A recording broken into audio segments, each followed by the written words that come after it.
Haven't been able to talk to him all week with everything that's been going on, but let's bring our good friend B Dubs. Bernard Hollywood Williams calling in from Baltimore, the Olympic gold medalist, the host of Stay in Your Lane. First off, let's make sure of something because we haven't talked to you all week, my friend. Is everybody healthy in Baltimore? The family doing well? Yes, yes. All my family are healthy.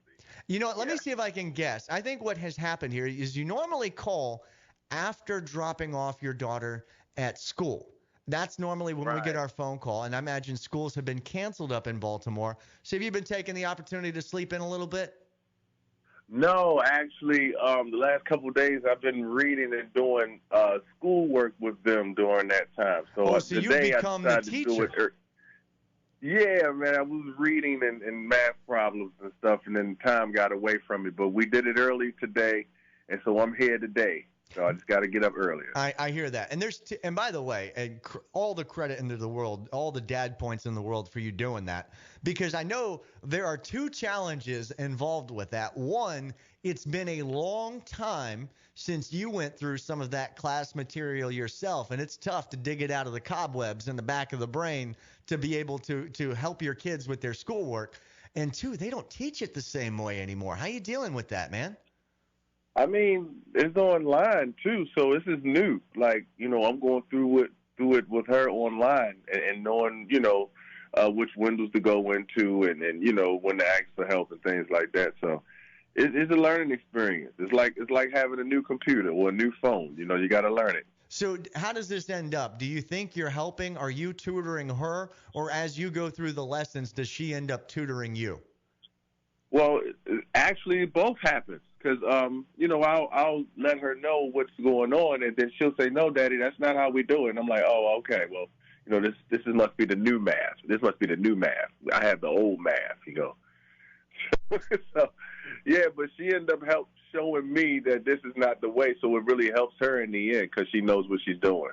And I think that's a very positive thing because I always say whether you're teaching, whether you're coaching, whether you're working with a track athlete, whether you're working with a baseball athlete like Hemo, when you're working with someone, whether in academics or sports, when someone can teach it to someone else, that's how you know they know it. So when she's teaching Mm-hmm. this back to you, that's how you know she's got it, right?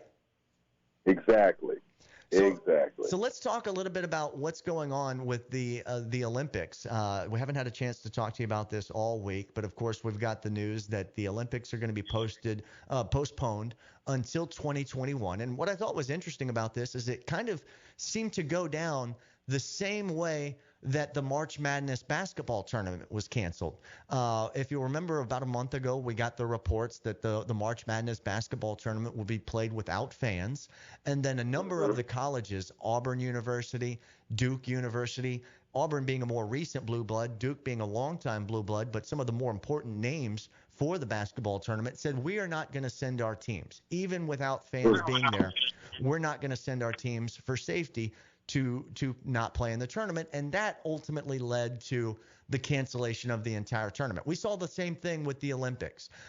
We saw an announcement from the IOC that they were going to take about 4 weeks and come to their decision of when the Olympics might be postponed. We want to avoid canceling the Olympics. I'm sure they did.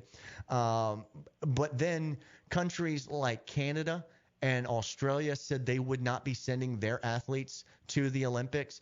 And there was even some chatter among the U.S. athletes. And interestingly enough, it was the track and field athletes who were at the forefront of this, encouraging America not to send a team to Japan in 2020. Of course, I'm sure these athletes will want to be a part of the 2021 games, but to not send them in 2020.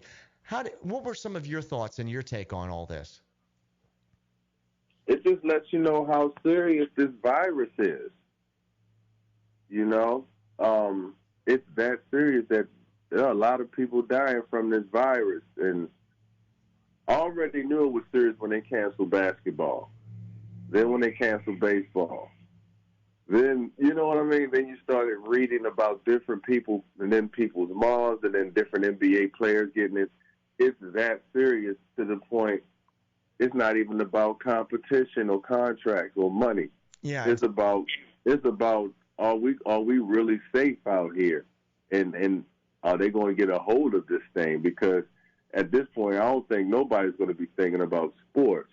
Right. You know, you Um, mentioned that it's Carl just Anthony Towns, serious. his mother is in a coma right now due to the coronavirus. He's certainly not thinking Right, about basketball right now. I totally understand. right, right. So, it just lets you know how serious things are, and we use sports as a way to forget a lot of pain and to escape and entertainment. We use that as a way to escape a lot of problems.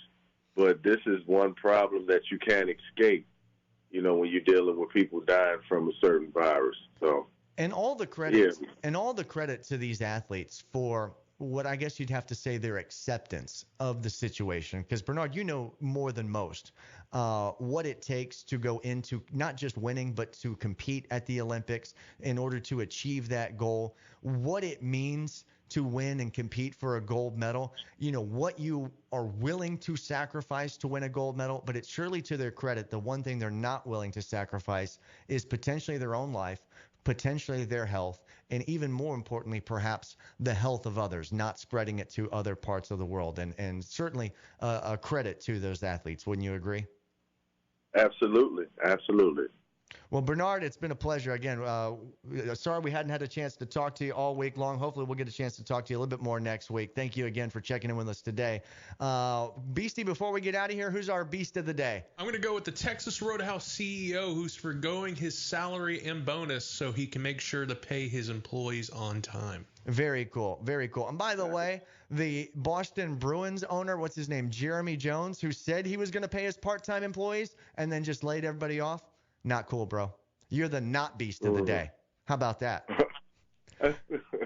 Bernard, always love it when you call in. Thanks so much for being a part of the show. We are going to be back on Monday. Everybody stay healthy and practice good social distancing.